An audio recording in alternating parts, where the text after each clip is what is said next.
अस्सलाम वालेकुम, welcome back my beautiful YouTube family. आप लोग कैसे हो? इंशाल्लाह आप लोग सब खैरियत से होंगे और मैं भी बिल्कुल खैरियत से हूँ। आज मैं आप लोगों के लिए जिस टॉपिक के बारे में बात करने आई हूँ वो आपको थंबनेल और कीवर्ड से पता चल गया होगा। बड़ा ही सेंसिटिव और कंट्रोवर्शियल टॉपिक है जो कि आजकल हर प्लेटफॉर्म पर इसके बारे में डिस्कशन की जा रही है। ट्विटर हो या कोई भी सोशल मीडिया का प्लेटफॉर्म, फेसबुक हो, हर जगह इसके बारे में बात की जा रही है। ये है मलाला यूसुफ़ज़ई। अगर आप लोगों में से बहुत से लोगों को नहीं पता कि मलाला यूसुफ़ज़ई कौन है, मलाला यूसुफ़ज़ई वही बच्ची जो कि तलीम के लिए जिसने बहुत सी आवाज़ उठाई थी अपनी कुछ लड़कियों के साथ मिलकर, और तालिबान ने फिर इन पर गन पॉइंट के ज़रिए इस पर हमला किया था, और जिसकी वजह से ये और इसकी फैमिली बाहर चली गई थी और वहाँ जाके इसका इलाज हुआ था और वहीं पे जाके फिर ये सेटल हो गई। और 17 साल की उम्र में इसे नोबेल प्राइज़ दिया गया। और रिसेंटली, बट रीज़न ये नहीं है आज डिस्कशन करने के लिए कि इसको नोबेल प्राइज़ दिया गया, या ये जस्ट आपको बताया गया है ये लड़की कौन थी। ठीक है, ये एक पाकिस्तानी फैमिली है। और नेक्स्ट इसकी आज जो कंट्रोवर्शियल जो स्टेटमेंट इसने दिया है वो है वोग का इंटरव्यू। वोग क्या है? वोग एक बहुत ही पॉपुलर और बहुत ही मशहूर फैशन मैगज़ीन है बाहर का, जिस पर हॉलीवुड के बहुत बड़े बड़े बिग नाम जो हैं उन पर फ़ोटोशूट उनका लगता है और इंटरव्यू देते हैं लोग। और इनका इंटरव्यू जिसने लिया है उनका नाम है सरीन केल ने इनका इंटरव्यू लिया।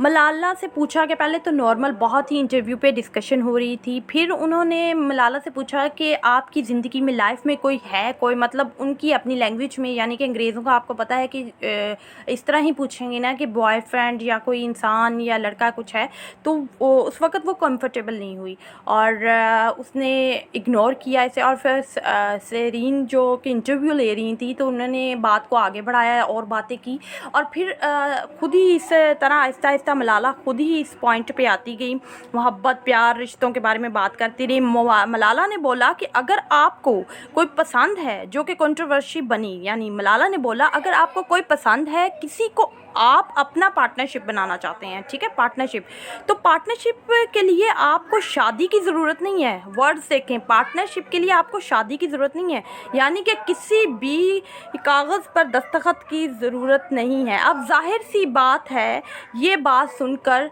सब आग बगोला होंगे। मुसलमानों में शादी एक मुक़द्दस और पाक रिश्ता, मज़बूत रिश्ता माना जाता है, और एक खूबसूरत, ना कि सिर्फ मुसलमानों में, ये आप बहुत से लोगों को पता होना चाहिए कि बाहर के मुल्कों में भी, अंग्रेज़ों में भी शादी एक कमिटमेंट है, वहाँ पे भी शादी होती है, वहाँ पे भी इस तरह रिश्ता, बेशक इसमें कोई शक नहीं है कि वहाँ थोड़ा डिफरेंट है इस्लाम से कि बॉयफ्रेंड गर्लफ्रेंड बनाना नॉर्मल बात समझी जाती है, यानी टीन एज के बाद, यानी 17-18 साल में आप अपना बॉयफ्रेंड चुन सकते हैं, अपनी गर्लफ्रेंड घूमते फिरते हैं, मगर मुसलमानों में ऐसा बिल्कुल भी नहीं है।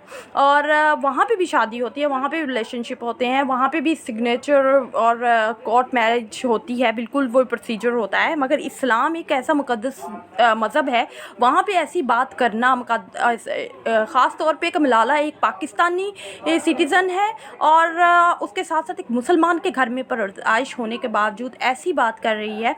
और मलाला ने साथ ये भी कहा कि जब मैं ऐसी बात करती हूँ और इस तरह की बात अपनी वालदा से डिस्कस करती हूँ तो मेरी वालदा बहुत तनकीद करती हैं और बहुत ज़्यादा डांटती हैं, मुझे नाराज़ होती हैं कि तुमने ऐसी बात नहीं करनी और तुम्हें भी आगे जाके शादी करनी है। ठीक है, मेरी वालदा मुझे बहुत डालती है। ये एक वजह ऐसी भी हो सकती है क्योंकि मलाला की सारी एजुकेशन जो है ऑक्सफोर्ड से पढ़ी हुई है, क्योंकि हम जिस जगह पर पढ़ते हैं, हमारे इर्द गिर्द जो जैसे लोग होते हैं, हमारा असर हमारे माइंड पे बहुत ज़्यादा पड़ता है। हो सकता है कि उनकी सोच जो है वो, और इंडिया में और पाकिस्तान में इसके बारे में बहुत ज़्यादा डिस्कशन हो रही है। मलाला के टॉपिक में 3-4 दिन से हो रही है, तो मैंने कहा इसके बारे में मैं अपना पॉइंट ऑफ व्यू रखूँ। इस्लाम एक मुक़द्दस दीन है, सबको पता है कि सबसे ज़्यादा निकाह में ताकत रखी गई है। निकाह को इसलिए आम इस्लाम में किया गया ताकि लोग ज़ना से बचें, गुनाह से बचें। और अगर आप किसी को पसंद भी करते हो, अगर आप किसी لائک کرتے ہو تو آپ اس سے نکاح کر لو. یہ بھی اسلام میں کیا کیا آپ کو جوڑوں میں بنایا گیا. قرآن پاک میں لکھا گیا ہے کہ آپ کو جوڑوں میں بنایا گیا. اور ایک اگر مسلمان لڑکی ہو کر مسلمان فیملی میں پیدا ہوئی اور مسلمان فیملی میں پرورش پائی اور اس کی برنگنگ ہوئی, تو وہ اگر ایسی بات کرتی ہے اور اتنے سینسٹیو ٹاپک کو اتنا کنٹروورشل بناتی ہے, تو یہ بات ہضم نہیں ہوتی ہمارے مسلمانوں کو کہ یہ کس ایجنڈے پر کام کر رہی ہے. ملالہ کے والد نے پھر ایک ٹویٹ کیا, کہا کہ میری بیٹی نے کچھ ایسا نہیں کہا جسے رونگ لیا گیا.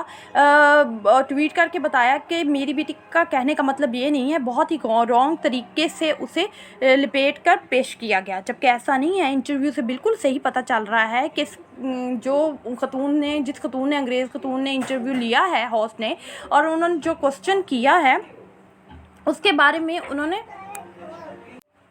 لاسٹ میں بس میں ایک یہی بات کرنا چاہوں گی کہ میں اس بات سے بالکل اختلاف کرتی ہوں. ہم چاہے کتنے بھی مشہور ہو جائیں, پاپولر ہو جائیں, مطلب کتنی بھی اچھی یونیورسٹیوں میں آکسفورڈ ہو یا کوئی بھی اس سے بیسٹ یونیورسٹی میں پڑھ لیں, بٹ ہمیں پتہ ہونا چاہیے کہ ہمارا کلچر کیا ہے, ہمارا مذہب کیا ہے, ہمارا دین ہمیں کیا کہتا ہے. اور ہم اگر پاپولر ہیں تو ہمیں اپنے الفاظوں کو ذرا سوچ سمجھ کے ادا کرنا چاہیے, سوچ سمجھ کے بولنا چاہیے. اس سے دل آزاری ہوتی ہے, خاص طور پہ ایک مسلم انسان, ایک مسلمان لڑکی یا لڑکا یا مسلمان ہیومن بینگ اگر ایسی بات کرتا ہے تو پوری انسانیت یعنی پوری مسلم کمیونٹی کو بہت تکلیف اور افسوس ہوتا ہے اور غصہ, اور ایک ایسی مقدس بات کے بارے میں ڈسکشن کرنا جس میں مطلب سنتے رسول ہے, جو کہ ایک مطلب اتنا حسین اور پیارا رشتہ مجھے نہیں لگتا کہ دنیا میں کوئی بنایا ہوگا. نہ کہ صرف اسلام میں بلکہ ہر جگہ شادی کو انگریزوں میں بھی شادیاں ہوتی ہیں, انگریزوں میں بھی رشتے شادی ہوتا ہے, بس طریقہ الگ ہے کہ ان کی سوچ الگ ہے, وہ غیر مسلم ہے, یہودی ہیں. اور ہمارا دین اسلام جو کہ ہمیں مقدس بناتا ہے, اس رشتے کو نکاح کے رشتے سے مضبوطی آتی ہے, دو پارٹنرشپ, دو انسانوں کے درمیان دو رشتہ دار فیملیز ملتی ہیں اور اتنا حسین رشتہ ہے.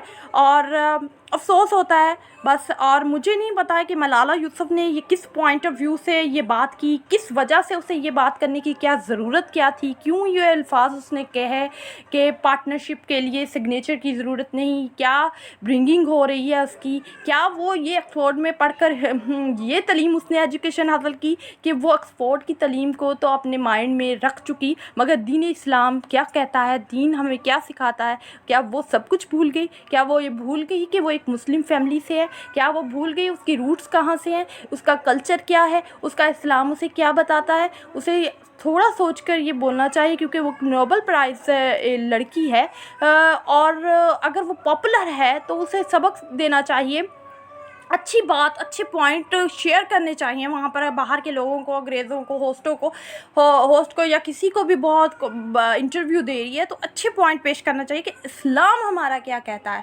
مگر یہ کچھ الگ ہی راستے اور ڈائریکشن کی طرف جا رہی ہے. اس کی باتوں سے, اس کے انٹرویو سے بالکل بہت افسوس ہوا ہے. اللہ تعالیٰ سب کو ہدایت دے, اور اللہ تعالیٰ اور اسی لاسٹ بات سے کہ اللہ سب کو ہدایت دے اور ہم سب مسلمانوں کو بھی ہدایت دے. انسانیت میں ہدایت کی بہت ضرورت ہے, ہم بھٹکے ہوئے ہیں اور رب ہمیں سیدھا راستہ دکھائے اور پیارے نبی صلی اللہ علیہ وسلم کی اسوہ حسنہ پر ہمیں چلنا سکھائے, اور ہم اپنے اسلام کے لیے بیسٹ سے بیسٹ اور اچھی سے اچھے مطلب جو ہمارا اسلام ہمیں کہتا ہے ہم اس کے لیے آواز اٹھاتے رہیں. اللہ ہم پر رحم کرے, اللہ ہم سب پر رحم کرے اور ہمارے گناہوں کو معاف فرمائے, اور ملالہ کو بھی اللہ ہدایت دے اور اپنے الفاظوں کو ٹھیک سے وہ بولے. اور کچھ پتہ نہیں کہ اس کے مائنڈ میں کیا چل رہا ہے اس بچی کے, اور آئی ڈونٹ نو کہ وہ مسلم ہو کر ایسی باتیں کر رہی ہے. افسوس ہوا, بہت افسوس ہوا, اور بہت زیادہ اختلاف ہے. جتنی مذمت کی جائے اتنی کم ہے. رب ہدایت دے, اس کے لیے یہی ہے. اور اس کے ساتھ ہی آپ کی جو مدیحہ ہے آپ کے چینل سے آپ سے اجازت چاہے گی. اپنی دعاؤں میں مجھے بھی ناچیز اور گناہ گار کو یاد رکھیے گا. اپنا خیال رکھیے. Take care. اللہ حافظ. فی امان اللہ.